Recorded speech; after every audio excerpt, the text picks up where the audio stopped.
विधानसभा की कार्यवाही दिखाते हैं।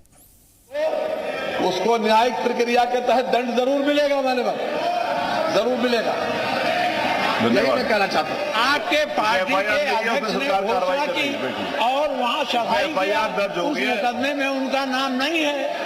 अरे अब है कि नहीं है? पार्टी के जिला अध्यक्ष ने घोषणा की। आपका मन नहीं है क्या चलाने का? पूरा जवाब आ गया सरकार की तरफ से। एक घटना हुई है, कल ही उसका जवाब माननीय मंत्री जी ने दे दिया। बंद करो, बंद करो।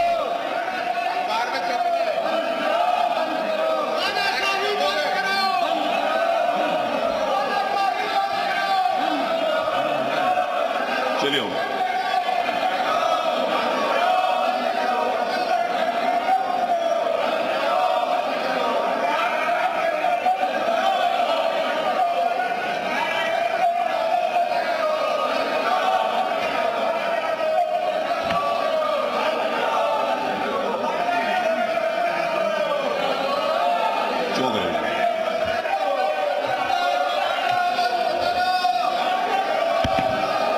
कल एक सुनिए कल एक मिनट देखिए, अगर आप लोगों में से मेरा निवेदन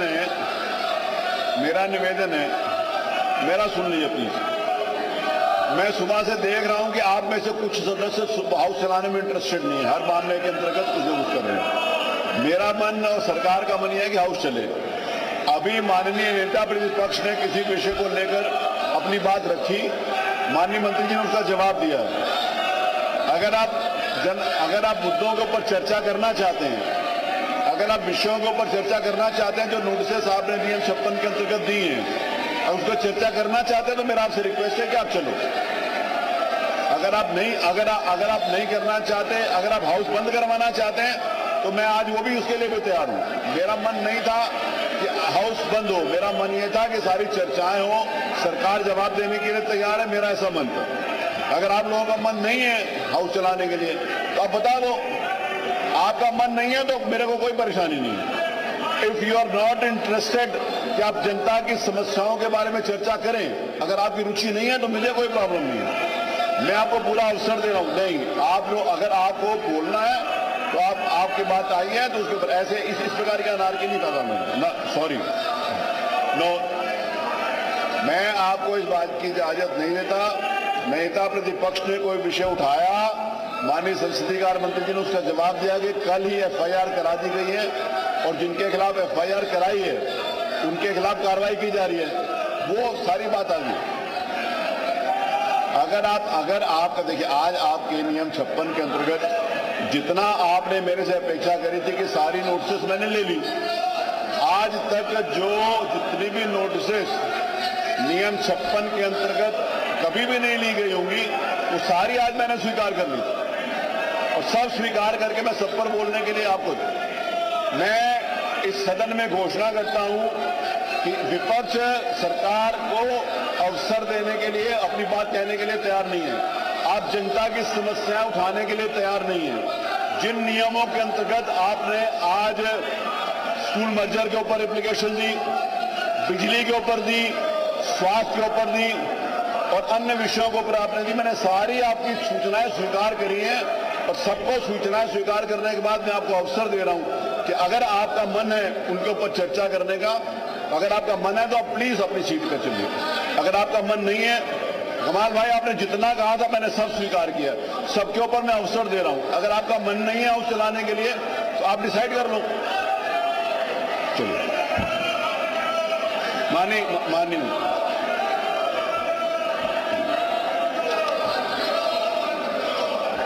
मत संख्या, चलिए अगर आपका मन नहीं है तो कोई प्रॉब्लम नहीं। माननीय संसदीय कार्य मंत्री जी, माननीय संसदीय कार्य मंत्री, मत संख्या 2 माननीय मुख्यमंत्री जी को। अब इनका मन नहीं है तो हेलो, मत संख्या दो, चलिए कोई बात नहीं।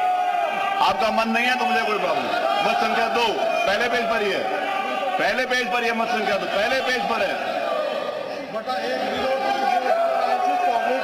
2025 दिनांक 14/7/2025 को फाइनल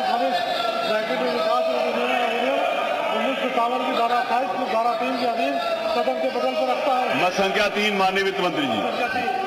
3 माननीय अध्यक्ष जी, मैं आपकी अनुज्ञा से ये प्रस्ताव करता हूं कि पर बातचीत करने के लिए लगातार बने हुए हैं। विशाल, ऐसा लग रहा है फतेहपुर मामले पर सरकार ने अपना पक्ष रख दिया, लेकिन फिर भी सदन में हंगामा कर रहा है विपक्ष।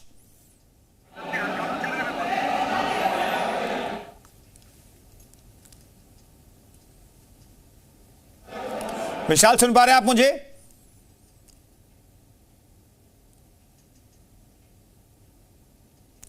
चलिए विशाल से बात करने की कोशिश करेंगे और इस पर चर्चा करने की मांग की, जिस पर माता प्रसाद पांडे जो नेता प्रतिपक्ष हैं उन्होंने इस बात को कहा कि इस पूरे मामले में सरकार की तरफ से बाकायदा छूट मिली थी और वहां पर जाकर इस तरह की चीज़ें की गई। हालांकि सुरेश खन्ना ने इस पूरे मामले को लेकर संसदीय कार्य मंत्री हैं, उन्होंने जवाब दाखिल किया। उन्होंने सदन में ये कहा कि सरकार की तरफ से पूरी कार्रवाई की गई है, किसी को बख्शा नहीं गया है। 10 लोगों के खिलाफ नामजद FIR की गई है, 150 के खिलाफ जो है अज्ञात में FIR दर्ज की गई है और वहां पर लॉ एंड ऑर्डर जो है पूरी तरह से व्यवस्थित है और वहां पर किसी तरह से लॉ एंड ऑर्डर की स्थिति खराब नहीं है। लेकिन इस पूरे मामले को लेकर फिलहाल समाजवादी पार्टी के जो तमाम विधायक हैं वो प्रदर्शन कर रहे हैं, सदन में जमकर हंगामा हो रहा है। और फतेहपुर मामले को लेकर लगातार कल ही सपा ने यह स्पष्ट कर दिया था कि आज वो नियम 56 के तहत विधानसभा में सवाल जवाब करेगी, लेकिन लगातार अब हंगामा जो है वो विधानसभा सत्र में देखने को मिल रहा है। सदन में लगातार हंगामा जो है सपा विधायकों की तरफ से किया जा रहा है। तो फिलहाल फतेहपुर मामले को लेकर लगातार अब सियासी जो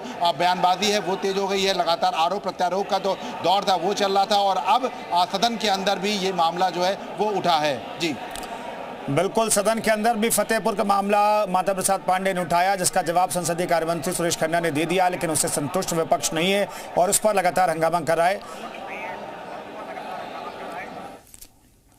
से राज्य बाढ़ सुरक्षा संगठन की वार्षिक रिपोर्ट 24-25 को बांध सुरक्षा अधिनियम 2021 की धारा 45 के अधीन सदन के पटल पर रखता हूं। मत संख्या 10 मानवर में आपके अनुज्ञा से उत्तर प्रदेश कारखाना 75वां संशोधन विद इन ब्रैकेट नियमावली 2025 अधिसूचना संख्या 963-36-03-2025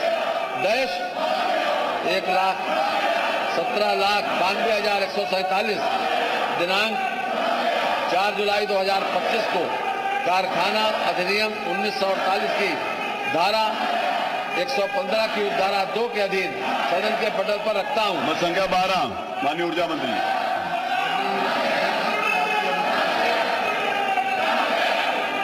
पश्चिमांचल विद्युत वितरण निगम लिमिटेड मेरठ की 19वीं वार्षिक रिपोर्ट 2021-22 को कंपनी अधिनियम 2013 की धारा 395 एक धारा 3 के अधीन विलंब के कारण से सदन के पटल पर रखता हूँ। मत संख्या 13 माननीय ऊर्जा 13 ऊर्जा माननीय अध्यक्ष जी, उत्तर प्रदेश विद्युत नियामक आयोग की 25वीं वार्षिक रिपोर्ट वित्तीय वर्ष 2023-24 को विद्युत अधिनियम 2003 की धारा 105 की धारा 2 के अधीन सदन के पटल पर रखता हूँ। मत संख्या 14 माननीय अध्यक्ष जी, आपके विज्ञान से उत्तर प्रदेश बाल विद्युत उत्पादन निगम लिमिटेड की 42वीं वार्षिक रिपोर्ट एवं लेखा वर्ष 2021-22 को कंपनी अधिनियम 2013 की धारा 395 धारा 3 के अधीन विलंब के कारण से सदन के पटल पर रखता हूँ। संख्या 15 माननीय अध्यक्ष जी, मैं आपके विज्ञान से Uttar Pradesh power transmission corporation limited का 20वां वार्षिक लेखा प्रतिवेदन वर्ष 2023-23 को कंपनी अधिनियम 2013 की धारा 395 की धारा 3 के अधीन विलंब के कारण से सदन के पटल पर रखता हूँ। 16 माननीय अध्यक्ष जी, मैं आपके विज्ञान से उत्तर प्रदेश विद्युत नियामक आयोग निर्बाध उपगम के निबंधन और शर्तें तथा संशोधन नियमावली 2024 अधिसूचना दिनांक 16 दिसंबर 2024 को विद्युत अधिनियम 2003 की धारा 182 सदन के पटल पर रखता हूँ। माननीय अध्यक्ष जी, मैं आपके विज्ञान से उत्तर प्रदेश विद्युत नियामक आयोग वितरण और पारेषण के लिए बहुवर्षीय शहरी तृतीय संशोधन नियमावली 2025 अधिसूचना दिनांक 4 जनवरी 2025 को विद्युत अधिनियम 2003 की धारा 182 के अधीन सदन के पटल पर रखता हूँ। माननीय अध्यक्ष जी, मैं आपके विज्ञान से उत्तर प्रदेश विद्युत नियामक आयोग बहुवर्षीय वितरण शहरी नियमावली 2025 अधिसूचना दिनांक 26 मार्च 2025 को विद्युत अधिनियम 2003 की धारा 182 के अधीन सदन के पटल पर रखता हूँ। माननीय अध्यक्ष जी, मैं आपके विज्ञान से उत्तर प्रदेश विद्युत नियामक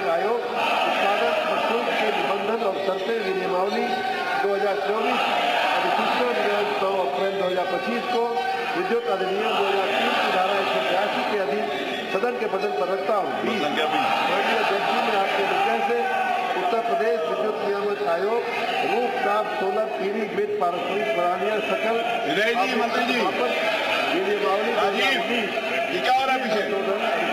बताइए पीछे से आप लोग क्या करें? विवेकानंद क्या कर रहे हो आप लोग? चलिए पीछे बैठिए। माननीय अध्यक्ष जी, मैं आपके दुर्गा से उत्तर प्रदेश विद्युत नियामक आयोग पारेषण तहत के लिए बहुमत की तहत नियमावली 2025 अधिसूचना 6/2025 को विद्युत अधिनियम 2003 की धारा 182 के अधीन सदन के पटल पर रखता हूँ। 22 मैं आपके दुर्गा से उत्तर प्रदेश विद्युत नियामक आयोग राज्य भार प्रेशर केंद्र के